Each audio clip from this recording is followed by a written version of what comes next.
وبلغنا رسوله النبي الكريم الأمين ونحن على ذلك لمن الشاهدين والشاكرين والحمد لله رب العالمين إن الله وملائكته يصلون على النبي يا أيها الذين آمنوا صلوا عليه وسلموا تسليما مل کے پڑھیے الصلاۃ والسلام علیک یا سیدی یا رسول اللہ وعلی آلک واصحابک یا سیدی یا حبیب اللہ الصلاۃ والسلام علیک یا سیدی یا نبی اللہ وعلی آلک واصحابک یا سیدی یا رحمۃ للعالمین یا صاحب الجمال و یا سید البشر من وجهك المنیر لقد نور القمر لا يمكن الثناء كما كان حقه بعد از خدا بزرگ دوئی قصہ مختصر اور کی محمد سے وفاتونے تو ہم تیرے ہیں یہ جہاں چیز ہے کیا لوح و قلم تیرے ہیں نگاہ ولی میں وہ تاثیر دیکھی نگاہ ولی میں وہ تاثیر دیکھی کہ بدلتی ہزاروں کی تقدیر دیکھی اللہ رب العزت کی حمد و ثنا کے بعد آقا دو جہاں نبی معظم امام الانبیاء سلطان الانبیاء شہنشاہ مدینہ شہنشاہ کونین شہنشاہ عرب و عجم جناب احمد مجتبی محمد مصطفیٰ صلی اللہ علیہ وآلہ وسلم کے حضور ناز میں اپنی محبتوں عقیدتوں ارادتوں اور چاہتوں کا خراج پیش کرنے کے بعد سامعین و حاضرین السلام علیکم ورحمۃ اللہ وبرکاتہ۔ سامعین گرامی، رب کائنات کی بارگاہ میں دعا گو ہوں کہ اللہ تبارک و تعالی ہم سب کو کامل ایمان، صحیح عقیدہ اور نجات پانے والے اعمال کی توفیق نصیب فرمائے۔ رب کائنات مجھے حق اور سچ کہنے کی صلاحیت نصیب فرمائے۔ رب کائنات تمام سامعین کو، ناظرین کو سن کر اس پر عمل پیرا ہو کر انہیں آگے پھیلانے اور پہنچانے کی توفیق اور سعادت نصیب فرمائے۔ سامعین محتشم، ماہ سفر المظفر کا یہ دوسرا جمعہ المبارک ہے۔ ماہ سفر المظفر میں اولیاء کرام کا ذکر کثرت کے ساتھ ہوتا ہے۔ ہم نے پچھلے جمعہ المبارک کے موقع پر لفظ ولی کا معنی، ولی کی تعریف اور ولی کے مراتب اور اولیاء کی اقسام کتنی اور کون کون سی قسم کے اولیاء ہوتے ہیں، یہ سارا کچھ آپ کے سامنے احادیث طیبہ کی روشنی میں بیان کیا تھا۔ اسی ٹاپک کو آگے بڑھاتے ہوئے آج بھی عظمت اولیاء پر چند باتیں آپ کے گوش گزار کروں گا، اور اس کے ضمن میں کسی دوست نے دو سوال پوچھے تھے اولیاء اللہ کے بارے میں، وہ بھی میں چاہوں گا کہ آپ سب کی گوش گزار کروں تاکہ اللہ تبارک و تعالی ہمیں اپنے اولیاء سے محبت والے عقیدے میں مضبوط اور مستحکم بنائے۔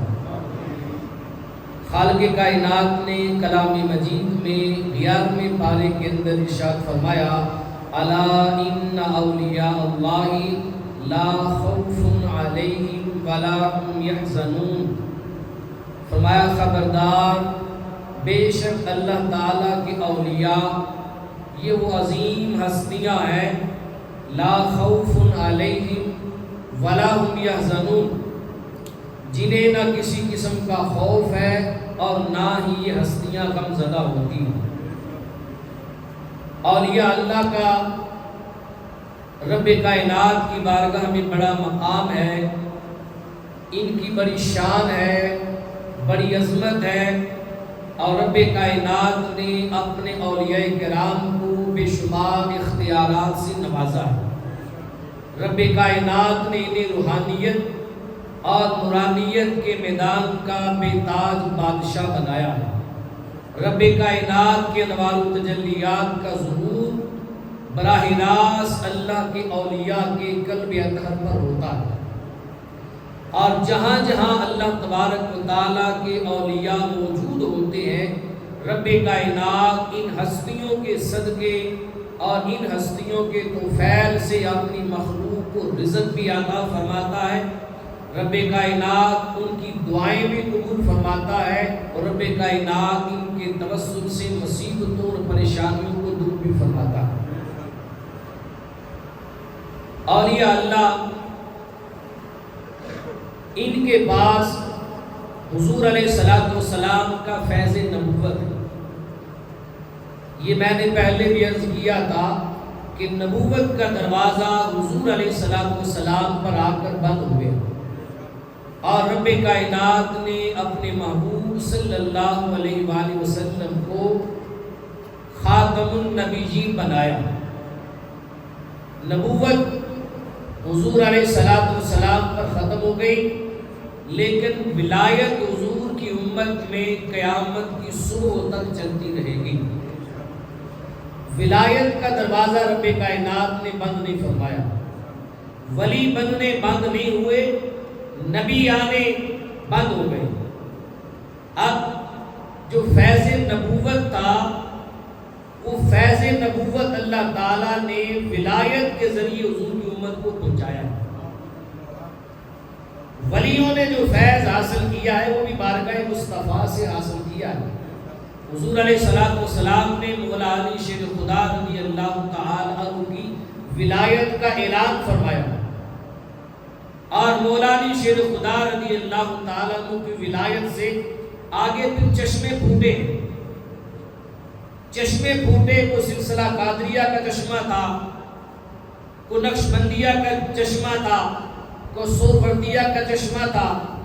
مختلف چشمے اس ولایت کے پھوٹتے چلے گئے، اور وہ جو مولا علی نے اور صحابہ کرام نے فیض تاجدار کائنات کی بارگاہ سے براہ راست حاصل کیا تھا، وہ فیض منتقل ہوتا ہوا اولیاء کے ذریعے سے حضور کی امت میں اب بھی تقسیم ہو رہا ہے، اور صبح قیامت تک یہ فیض تقسیم ہوتا رہے گا، تقسیم ہوتا رہے گا۔ اب صحیح بخاری کی روایت ہے، ابن حبان نے بھی اس کو روایت کیا ہے، بڑی مشہور و معروف روایت۔ حضور علیہ السلام نے فرمایا، اللہ تبارک و تعالیٰ یہ فرماتا ہے، یعنی حدیث قدسی ہے، رب کائنات نے فرمایا، من عاد لی ولیا فقد آذنتہ بالحرب۔ فرمایا جس بندے نے میرے ولی کے ساتھ دشمنی کی، میرے ولی کے ساتھ جس نے دشمنی رکھی، فقد آذنتہ بالحرب، اللہ تبارک و تعالیٰ اسے اعلان جنگ کا چیلنج کرتا ہے۔ جس نے اللہ کے ولی سے دشمنی کی ہے، اس کی جنگ اللہ کے ولی سے نہیں، اس کی دشمنی اللہ کے ولی سے نہیں، فرمایا اس نے جنگ اللہ سے کی ہے، اس کی دشمنی اللہ تعالیٰ کے ساتھ ہے، معاذ اللہ۔ اور دوسری روایت جس کو امام احمد بن حنبل نے اپنی مسند احمد بن حنبل کے اندر روایت کیا ہے، امام طبرانی علیہ رحمہ جیسے محدث نے موجب الکبیر کے اندر روایت کیا، اور امام بہقی نے شعب الایمان کے اندر روایت فرمایا۔ حضور علیہ السلام نے فرمایا، اللہ تعالیٰ فرماتا ہے، جس نے میرے ولی کی توہین کی، میرے ولی کو اذیت پہنچائی، میرے ولی کی اہانت کی، ایک ہوتا ہے برا بھلا کہنا، ایک ہوتا ہے توہین آمیز الفاظ بولنا۔ جیسے آج ہمارے معاشرے میں بعض احباب ایسے ہیں جو بات کرتے ہوئے ذرا بھی جھجکتے نہیں ہیں، سوشل میڈیا بڑا پڑا ہے، علل اعلان کہہ دیتے ہیں کہ اللہ کے ولی وہ بابے تو شاہی کوئی نہیں، ارے نادان اگر شے نہ ہوتے تو رب ان کا ذکر قرآن میں کیوں کرتا؟ ان کا ذکر، ان کی فضیلت، ان کی عظمت پہ تاجدار کائنات کے لبوں پر کیوں مچلتی؟ کوئی شے ہے تو رب کائنات نے انہیں اپنا محبوب بندہ کہا ہے، وہ کچھ ہے تو رب کائنات فرما رہا ہے نا کہ ان پر کوئی خوف نہیں، کوئی غم نہیں۔ الذین آمنوا وکانوا یتقون، انہیں رب کائنات نے تقوی کا تاج پہنا دیا۔ لہم البشریٰ فی الحیات الدنیا وفی الآخرہ، انہیں رب کائنات نے دنیا کے اندر بھی خوشخبری دے دی اور انہیں رب کائنات نے آخرت کی خوشخبری بھی عطا فرما دی۔ تو جنہیں رب کائنات دنیا جہان کی خوشخبریاں دے رہا ہے، جنہیں رب کائنات صاحب تقوی فرما رہا ہے، جن کے قریب بیٹھنے کے لیے رب کائنات ہمیں حکم دے رہا ہے، اور جن کی عظمتوں کے چرچے خدا قرآن میں کر رہا ہے، مصطفیٰ کریم علیہ السلام حدیث طیبہ میں کر رہے ہیں، پتہ چلا کہ وہ بڑی شے ہیں، وہ بڑی چیز ہے، اللہ کا بڑا مقام ہے، اللہ کی بارگاہ میں ان کا بڑا مقام ہے۔ تو اولیاء اللہ کے بارے میں فرمایا، جس بندے نے میرے ولی کی اہانت کی، جس نے میرے ولی کی توہین کی، اس نے اللہ تبارک و تعالیٰ کے ساتھ دشمنی کی ہے۔ یہ دوسری روایت ہے۔ پہلی میں تو اللہ کے ولی سے دشمنی کرنے والی بات، اسے اللہ کا اعلان جنگ کا چیلنج ہے، اور دوسری میں فرمایا جس نے ولی کی توہین کی۔ اب توہین کسی انداز میں بھی کوئی کرے، ولی کا مذاق اڑائے، ولی کی بارگاہ میں جانے والوں کا مذاق اڑائے، ان کی بارگاہ میں جانے والوں کو روکے، ان پر اعتراضات کرے، ان پر طنز کرے، ان کے لیے گھٹیا اور ہلکے اور نازیبا جملے بولے، ان کے ادب کا خیال نہ رکھے، کسی اعتبار سے بھی اللہ کے کسی ولی کی توہین کی، تو رب کائنات فرماتا اس بندے نے میرے ساتھ دشمنی کی ہے، اس نے میرے ساتھ دشمنی کی ہے۔ یہ اولیاء اللہ کا گروہ ایک ایسا گروہ ہے، تیسری حدیث پاک ہے، اس میں حضور علیہ السلام نے فرمایا یہ اللہ کے نیک اور صالح بندے ہیں، اللہ کے برگزیدہ بندے ہیں، اللہ کے اولیاء، اللہ کے محبوبین ہیں۔ فرمایا یہ ایسا گروہ ہے، یہ اللہ کے ایسے محبوب بندے ہیں، ایسے متقی اور پرہیزگار بندے ہیں کہ جنت میں سب سے پہلے ان کا گروہ داخل ہوگا۔ اولیاء کا گروہ جنت میں سب سے پہلے داخل ہوگا، اور پھر جب جنت میں داخل ہوگا تو رب کائنات نے ان کے چہروں کی کیفیت کو بیان فرمایا۔ جہاں قرآن کہتا ہے کہ بعض چہرے قیامت کے دن سیاہ ہوں گے اور بعض چہرے تر و تازہ ہوں گے، تاجدار کائنات فرما رہے ہیں اولیاء کا گروہ جنت میں سب سے پہلے داخل ہوگا، اور ان کے چہرے جنت کے اندر قیامت کے دن چودھویں کے چاند کی طرح چمک رہے ہوں گے۔ ان کے چہرے چودھویں کے چاند کی طرح چمک رہے ہوں گے، خوش و خرم ہوں گے۔ چمکے گا وہی جن پر نہ کوئی خوف ہوگا نہ کوئی غم ہوگا، اور خوف اور غم کی نفی اللہ تعالیٰ نے اپنے اولیاء سے فرمائی۔ پھر تاجدار کائنات صلی اللہ علیہ وسلم نے فرمایا کہ جنت کے اندر یہ جو اولیاء کا گروہ ہے، ان کو نہ تھوکنے کی حاجت ہوگی، نہ ناک پاک کرنے کی حاجت ہوگی، اور نہ قضائے حاجت پیشاب اور پخانے کی حاجت پڑے گی۔ ان چیزوں سے بھی مبرہ اور پاک ہوں گے یہ لوگ۔ اور فرمایا جنت میں جب اللہ کی نعمتیں انہیں تقسیم کی جائیں گی تو ان کے کھانے اور پینے کے جو برتن ہوں گے وہ سونے کے ہوں گے، اور کہا یہاں تک کہ یہ اللہ کے ایسے برگزیدہ بندے ہیں، اگر یہ اپنی زلفوں میں یا اپنے بالوں میں کنگھی بھی کریں گے تو ان کی کنگھی بھی جو ہے سونے اور چاندی کی ہوگی۔ یہ جنت کے اندر رب کائنات انہیں نعمتوں سے نوازے گا۔ کیوں؟ اس لیے کہ دنیا میں انہوں نے ہر کام کو چھوڑ چھاڑ کر اپنے مولا سے لو لگائی تھی، اللہ کا ذکر کیا تھا، اللہ کی عبادت کی تھی اور اللہ تبارک و تعالیٰ کے بتائے ہوئے راستے پر چلے تھے۔ یہ اللہ کے اولیاء۔ بے شمار احادیث طیبات جو ہیں اولیاء اللہ کی فضیلت کے بارے میں، ان کے مزارات کی حاضری کے بارے میں، ان کی صحبتوں کے بارے میں، ان کے ذکر اذکار کے بارے میں، ان کی بارگاہ میں سفر کرنے کے بارے میں بے شمار حدیث طیبات موجود ہیں۔ میں اپنی اصل بات کی جانب آ رہا ہوں۔ کسی صاحب نے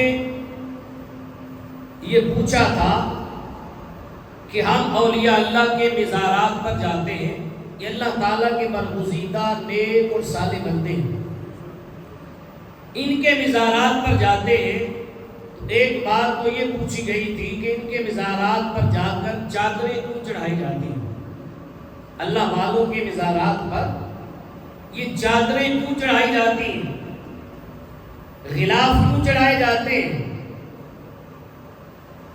پوچھنے والے نے بڑا ہلکا جملہ استعمال کیا ہے جو اولیاء اللہ کی شان کے خلاف ہے، ان کے ادب کے خلاف ہے، نازیبا لفظ ہے، اور یہ ایک جاہلانہ سوال ہے، یہ عالمانہ سوال نہیں۔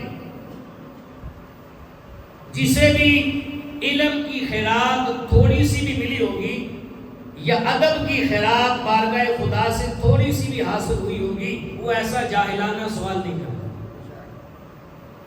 سوال کرنے والے نے کہا کہ کیا اولیاء اللہ کو معاذ اللہ اپنی قبروں کے اندر سردی لگتی ہے جو آپ ان کے مزارات پہ جا کے چادریں چڑھاتے ہیں، غلاف چڑھائے جاتے ہیں؟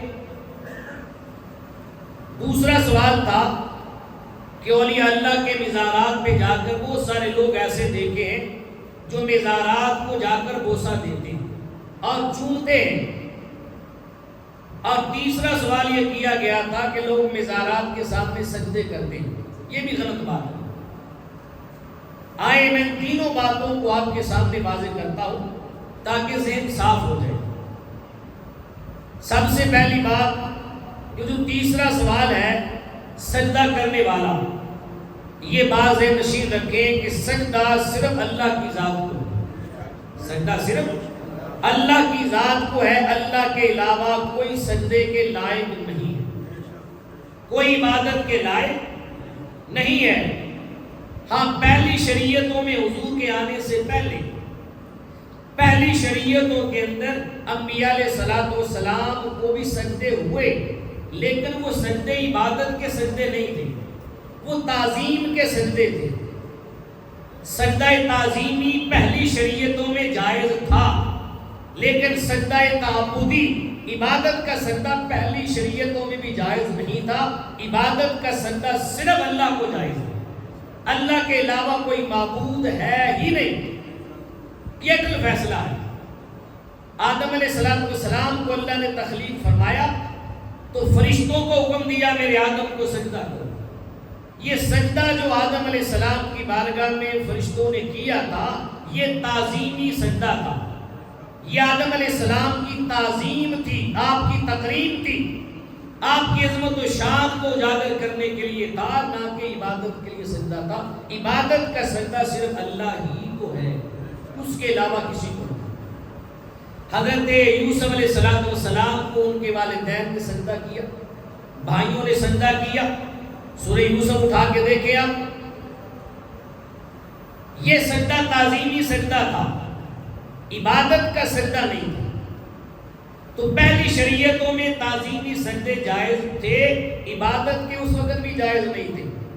حضور علیہ السلام کی آمد ہوئی تو آپ کی تشریف آوری کے بعد اب اس امت کے اندر کسی کو تعظیمی سجدہ بھی جائز نہیں ہے اور عبادت کا سجدہ تو ویسے ہی جائز نہیں ہے۔ ویسے ہی اگر کوئی بندہ یہ کہے کہ لوگ مزارات پہ جاتے ہیں، داتا صاحب کے مزار پہ جاتے ہیں، بابا بلے شاہ کے مزار پہ جاتے ہیں، پاک پتن شریف جاتے ہیں، مزارات اولیاء پہ جاتے ہیں تو وہاں جا کر سجدے کرتے ہیں، تو یہ بات غلط ہے۔ آج تک ہم نے کسی کو کسی اللہ کے ولی کے مزار پہ سجدہ کرتے نہیں دیکھا۔ مزارات پہ سجدہ نہیں ہوتا، یاد رکھیں۔ اگر کوئی تعظیماً جھک جاتا ہے تھوڑا بہت تو تو اس جھکنے کو سجدہ نہیں کہا جاتا، یہ سجدہ نہیں ہے۔ سجدہ وہ ہوتا ہے جو عبادت کی نیت سے کیا جائے، عبادت کی۔ اور کوئی بندہ بھی اللہ کے کسی ولی کو خدا نہیں سمجھتا، ولی اللہ کا بندہ ہے، اللہ نے اسے پیدا کیا ہے، اللہ نے اسے مقام دیا، رفعت دی، بلندی دی، وہ خدا نہیں ہو سکتا۔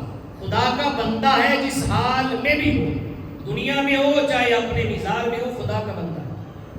خدا کے بندوں کو سجدہ روا نہیں ہے، سجدہ صرف اللہ کی ذات کو ہے۔ اب پہلے سوال کی طرف آئیں۔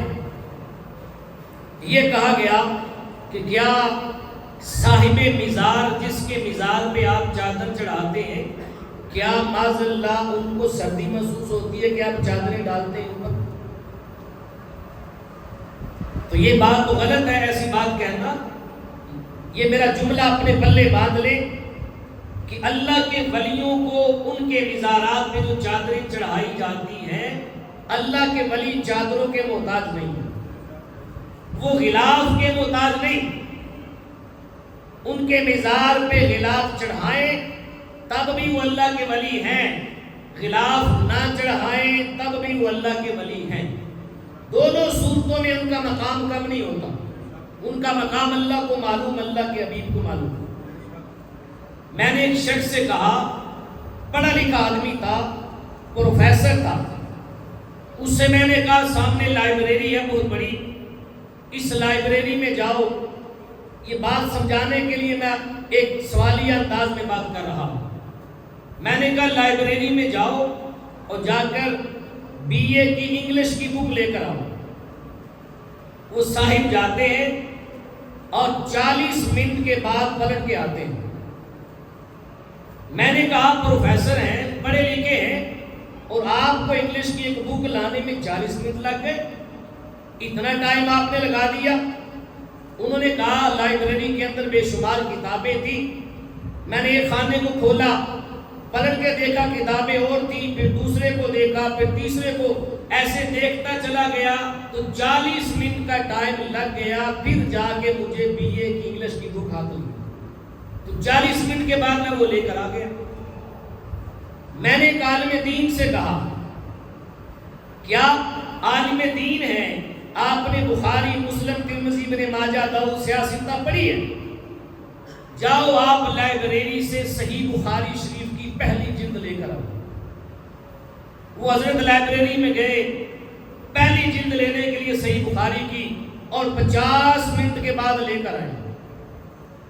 میں نے کہا آپ پڑھے لکھے ہیں، عالم دین ہیں، بخاری آپ نے پڑھی ہے، اور آپ کو بخاری لانے میں 50 منٹ لگ گئے؟ انہوں نے کہا میں گیا، بڑی لائبریری تھی، میں نے پہلے خانے میں کتاب نکالی تو ابو داؤد شریف کی کتاب نکلی، میں نے رکھ دی، دوسری نکالی سنن ابن ماجہ کی نکلی، تیسری نکالی جامع ترمذی نکلی، چوتھی نکالی صحیح مسلم نکلی۔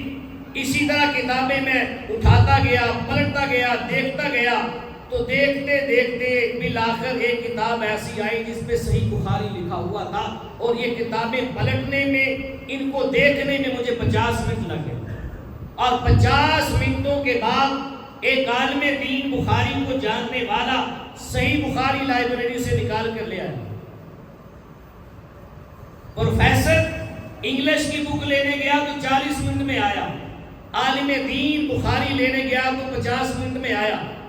ایک چھوٹے سے معصوم بچے سے، جس نے بھی سکول کا دروازہ نہیں دیکھا تھا، صرف مسجد میں آ کر قاعدہ پڑھتا تھا، اس کو میں نے کہا بیٹا تم جاؤ اسی لائبریری کے اندر سے قرآن نکال کے لے آؤ۔ کیا لے آؤ؟ قرآن نکال کے لے آؤ۔ اب چھوٹا بچہ ہے جسے پڑھنا نہیں آتا، لکھنا نہیں آتا، وہ لائبریری میں گیا اور 5 منٹوں میں قرآن لے کے آ گیا، 5 منٹ میں قرآن لے کر آ گیا۔ میں نے کہا پروفیسر گیا تو کتاب لانے میں 40 منٹ لگے، ایک عالم گیا تو بخاری لانے میں 50 منٹ لگے، بیٹا تو قرآن کو 5 منٹ میں لے کر آ گیا۔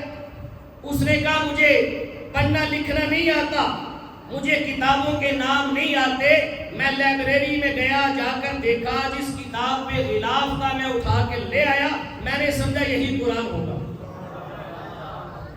کا جس پہ غلاف تھا میں اس کو اٹھا کر لے آیا کہ یہی قرآن ہوگا۔ اب ہمیں سمجھ آ گئی کہ قرآن پہ غلاف چڑھانا یہ قرآن کی ضرورت نہیں ہے، بلکہ قرآن پہ غلاف چڑھانا ہماری ضرورت ہے۔ ہماری ضرورت ہے۔ دنیا کی کتب خانوں کے اندر جائے، کسی بھی کتاب کو آپ نے کھنگالنا ہو، دیکھنا ہو، آپ جا کے دیکھ سکتے ہیں، پکڑ سکتے ہیں، ہاتھ میں لے سکتے ہیں۔ کسی کتاب کو غلاف چڑھانے کی ضرورت نہیں ہوتی، غلاف کی ضرورت نہیں ہوتی۔ قرآن کو غلاف چڑھایا جاتا ہے، قرآن کو غلاف چڑھایا جاتا ہے۔ اسی طرح کعبہ اللہ پہ غلاف ہے، کعبہ اللہ کو غلاف چڑھایا جاتا ہے۔ اب اولیاء اللہ کے مزارات پہ بھی غلاف ہے، چادریں ہیں، وہاں بھی چادریں چڑھائی جاتی ہیں۔ آپ دیکھیں اللہ تعالیٰ نے پہچان کروانی تھی کہ قرآن لائبریری میں ہزاروں اور سینکڑوں کتابوں کے درمیان پڑا ہوا ہے، لیکن سینکڑوں کتابوں کے درمیان رہ کر بھی قرآن قرآن ہے، ان کے برابر ان جیسا نہیں ہوا۔ زمانے کے اندر لاکھوں مسجدیں ہیں، رب کے گھر ہیں، ایک کعبہ اللہ پر ہی غلاف کیوں ہے؟ لاکھوں مسجدوں میں کعبہ اللہ پہ غلاف چڑھایا ہے کہ دنیا میں لاکھوں مسجدیں بن جائے، کعبہ اللہ کے برابر کوئی نہیں ہو سکتی۔ کعبہ کعبہ ہے۔ اسی طرح اللہ کے ولی کے مزار پہ غلاف چڑھا دیا جاتا ہے، چادر چڑھا دی جاتی ہے کہ یہ بھی سینکڑوں لوگوں کے درمیان قبرستان کے اندر مدفون ہوتے ہیں، تاکہ پتہ چلے کہ ہزاروں کے اندر رہ کر بھی اللہ کا ولی ایک ہے، اللہ کے ولی کی پہچان ہو جائے۔ جیسے قرآن پہ غلاف چڑھایا ہے، قرآن کی پہچان کرنے میں کسی کو تکلیف نہیں ہوتی، جس پہ غلاف ہوگا وہ قرآن ہے۔ کعبہ اللہ کی پہچان میں پریشانی نہیں ہوتی، کعبہ اللہ پہ غلاف ہے۔ اللہ کے ولی کے دربار پہ بھی چادر چڑھا دی گئی تاکہ ہر آنے والا پہچان لے، قبرستان میں جائے یہ کوئی عام بندہ نہیں جس کے مزار پہ چادر ہے، یہ اللہ کا ولی لگتا ہے، یہ اللہ کا۔ چادر دیکھے اور جانے سے پہلے آداب کو سیدھا کر دیں، سیدھا ہو جائے، میرے ادب کو محفوظ خاطر رکھ کے چلنا ہے۔ یہ قبرستان عام نہیں ہے، اللہ کا ولی بھی لیتا ہوا ہے، یہاں پر اللہ کا ولی بھی موجود ہے۔ اب دیکھیں یہ جملہ میں نے کہا کہ قرآن پر غلاف چڑھانا یہ قرآن کی ضرورت نہیں ہے، کعبہ اللہ پہ غلاف چڑھانا یہ کعبہ اللہ کی ضرورت نہیں ہے۔ قرآن پہ غلاف چڑھانا یہ ہماری ضرورت ہے، کعبہ اللہ پہ غلاف چڑھانا یہ ہماری ضرورت ہے، ہماری ضرورت ہے۔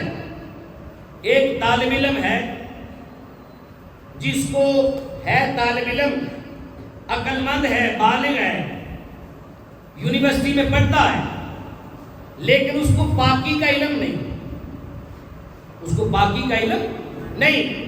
اس نے کتابیں اٹھائی ہیں، کتابیں اٹھا کے اپنے گھر کی جانب آ رہا ہے، اپنے دوست سے کہا یہ کتابیں تم اٹھا لو، میں نے ذرا واش روم کے لیے جانا ہے۔ وہ واش روم سے ہو کر آتا ہے، اپنی کتابیں پھر پکڑ لیتا ہے، گھر میں آتا ہے، رکھتا ہے، لائبریری میں مطالعے کے لیے جاتا ہے، اب طرح طرح کی کتابیں لائبریری سے نکال رہا ہے، کبھی کسی کتاب کبھی کسی کو ہاتھ لگا رہا ہے، وہ کتابوں کو ہاتھ لگاتے جا رہا ہے، تلاش کرتا جا رہا ہے، چلتے لائبریری میں اس کا ہاتھ قرآن مجید کو لگے۔ اب اس کا وضو نہیں، قرآن کہتا ہے لا یمسہ الا المطہرون، قرآن کو کوئی بے وضو بندہ نہیں چھو سکتا، بے وضو بندہ نہیں چھو سکتا۔ لیکن یہ مسئلہ یاد رکھیں، جس کا وضو نہ ہو اگر قرآن کو کہیں چھونا پڑ جائے تو کسی کپڑے کے ساتھ قرآن کو پکڑ سکتا ہے۔ غلاف قرآن پہ ہو تو قرآن کو پکڑ سکتا ہے، پھر قرآن کو پکڑنا نہیں، غلاف کو پکڑنا ہو جائے گا۔ اس نے غلاف پکڑا ہے، قرآن نہیں پکڑا، تو غلاف اور کپڑے کے ساتھ بے وضو بندہ پکڑ سکتا ہے، لیکن قرآن کے اوراق کو اور قرآن کی جلد کو وہ بغیر وضو کے ہاتھ نہیں لگا سکتا۔ اسی طرح کعبہ اللہ کا حکم ہے، کعبہ اللہ کو ہاتھ لگانا تو دور کی بات، کعبہ اللہ کے گرد پھیرے لینے کے لیے بھی وضو یا غسل ضروری ہوتا ہے۔ اگر کسی کا وضو نہیں، بے وضو اس نے کعبہ اللہ کا طواف کر لیا، اس پر دم لازم آ جائے گا۔ وہاں تو چکر بھی نہیں لگا سکتا بغیر وضو کی۔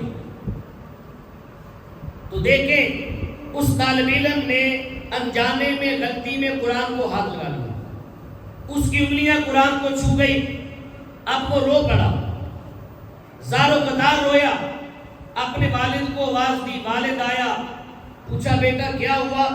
کہا ابا جان مجھ سے گناہ ہو گیا، غلطی ہو گئی۔ کہا کیسی؟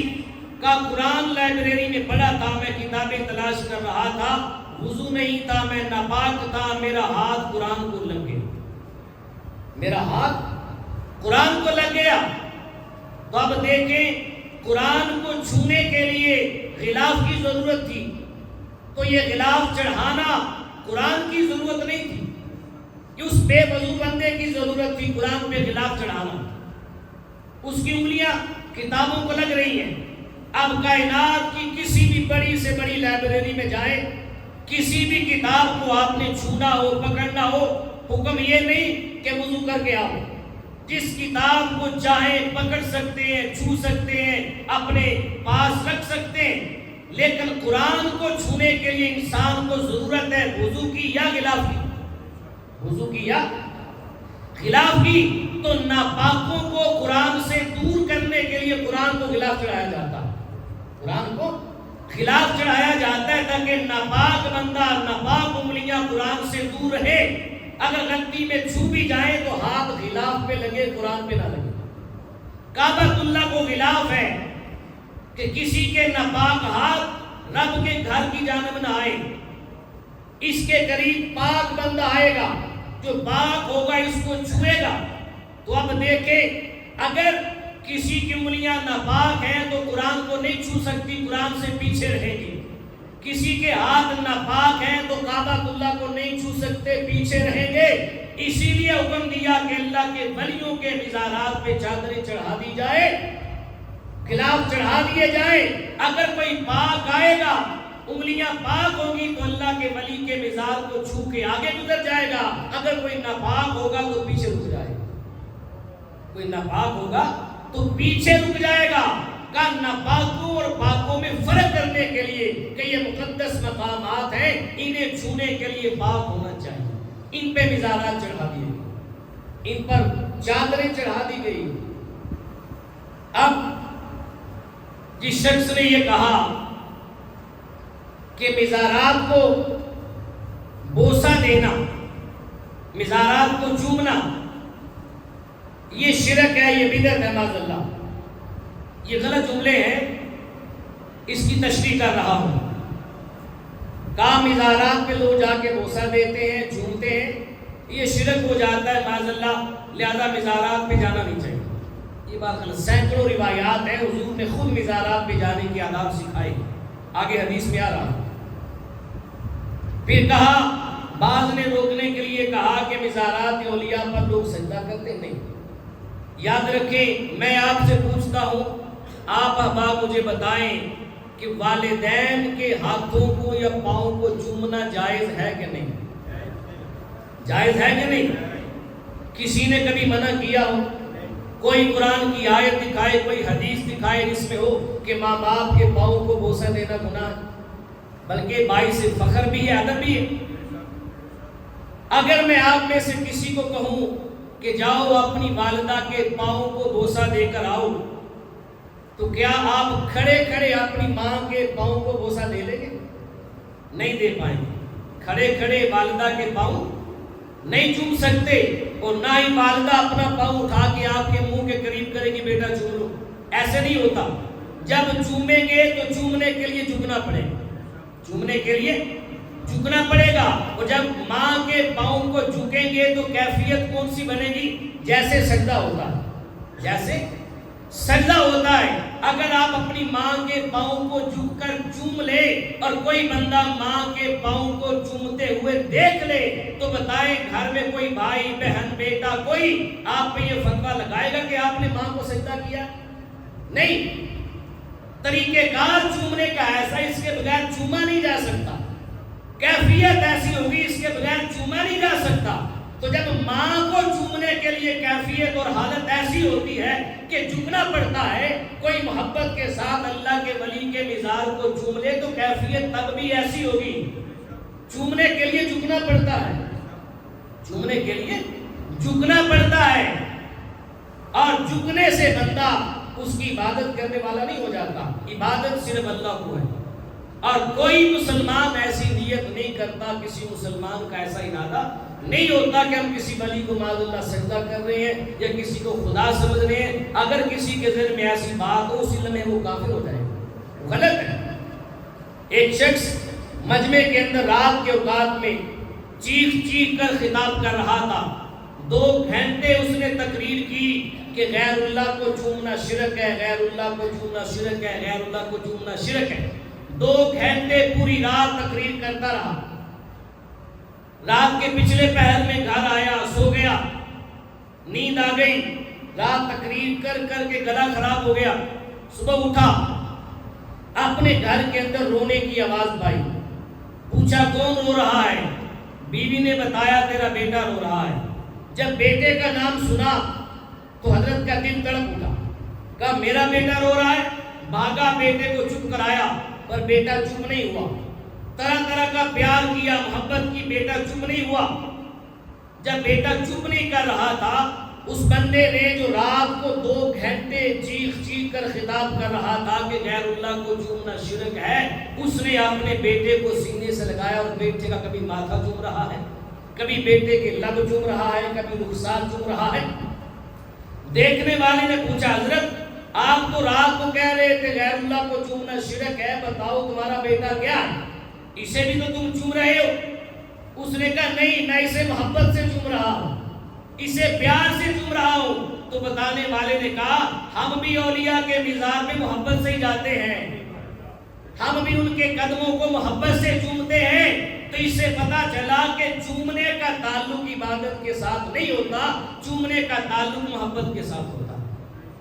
والدین سے محبت ہے تو والدین کو چوما جاتا ہے. تاجدار کائنات نے حجر اسود کو چوما, آج دنیا چومتی پھرتی. تاجدار کائنات نے حسنین کریمین کو چوما تھا. تاجدار کائنات نے سیدہ کائنات کے ہاتھوں کو چوما تھا. صحابہ کرام مصطفیٰ کی دستبوسی کرتے تھے, چوما جاتا تھا. قاضی عیاض رحمۃ اللہ تعالی علیہ شفا کے اندر روایت لاتے ہیں, عبداللہ ابن عمر رضی اللہ تعالیٰ عنہ صحابی رسول مدینہ منورہ میں, مسجد نبوی میں, ریاض الجنہ میں حضور کا منبر مبارک جہاں حضور کے قدمین شریفان لگتے ہیں جمعہ کے دن, اس منبر پہ حضور کھڑے ہو کے خطبہ دیتے تھے.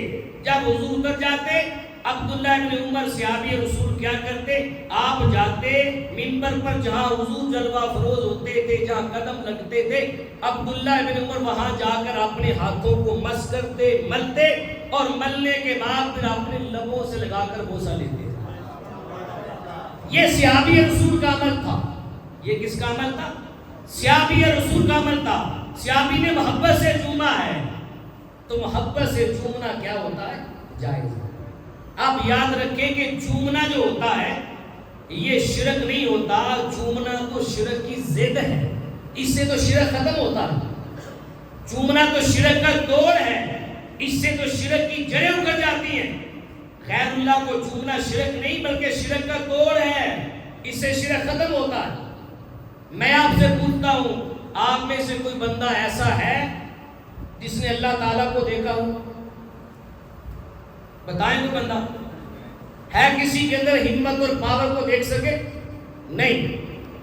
آپ میں سے کوئی ایسا ہے جس نے اللہ تعالیٰ کو معاذ اللہ چھوا ہو؟ کوئی چھو سکتا ہے؟ کوئی پکڑ سکتا ہے؟ نہیں. کسی نے اللہ تعالیٰ کو محسوس کیا ہو؟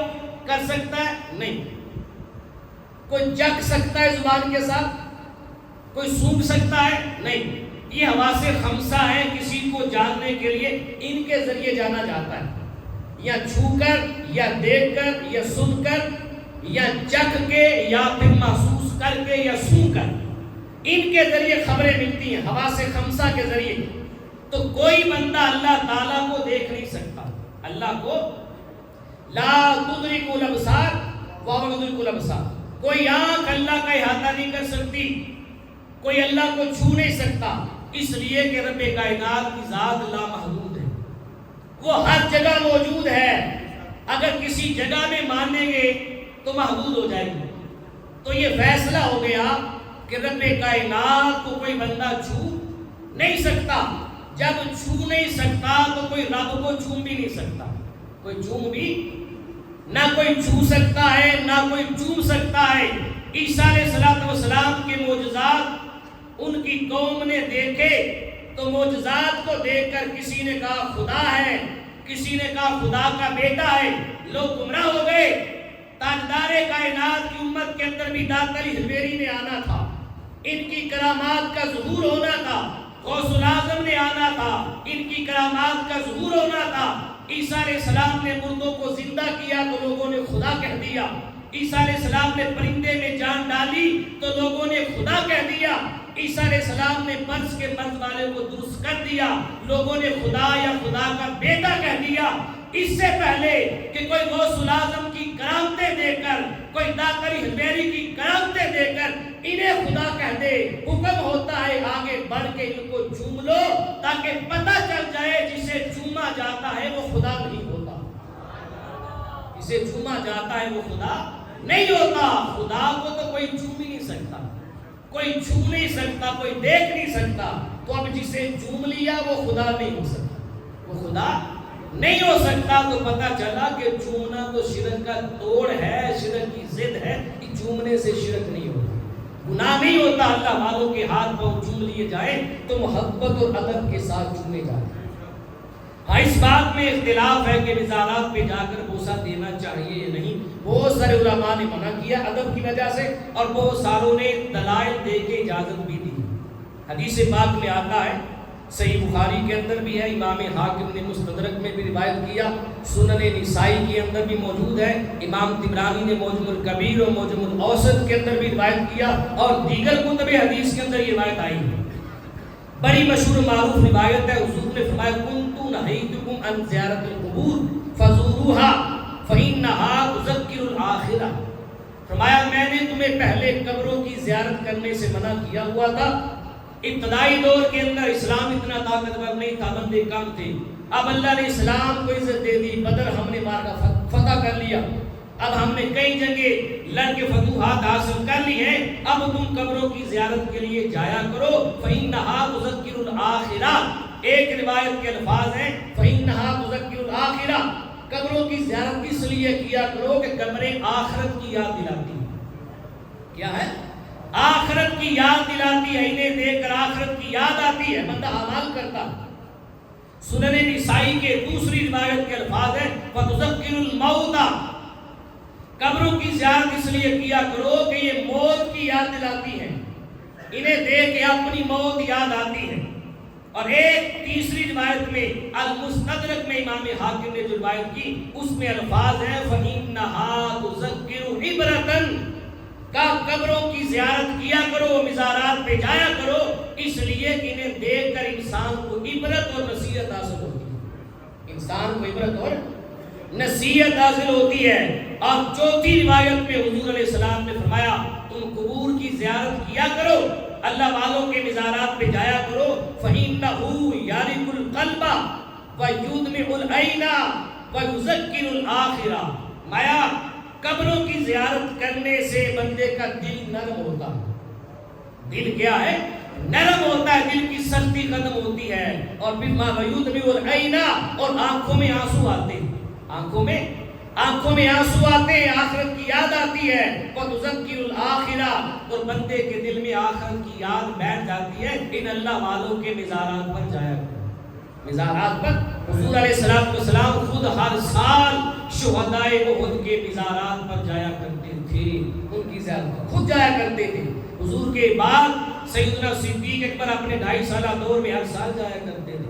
سیدنا فاروق اعظم جایا کرتے تھے, سیدنا عثمان غنی جایا کرتے تھے, سیدہ کائنات سیدہ فاطمہ زہرا سلام اللہ علیہا, حضور علیہ السلام کے چاچا حضرت امیر حمزہ شہدائے احد کے جو سرتاج ہیں, ان کے مزار پر سیدہ فاطمہ زہرا سلام اللہ علیہا ہر جمعہ المبارک کو جایا کرتی, ہر جمعہ المبارک کو جایا کرتی تھی. تاجدار کائنات فتح مکہ والے دن 1000 کا اپنی والدہ محترمہ کی قبر اندر پڑ گئے.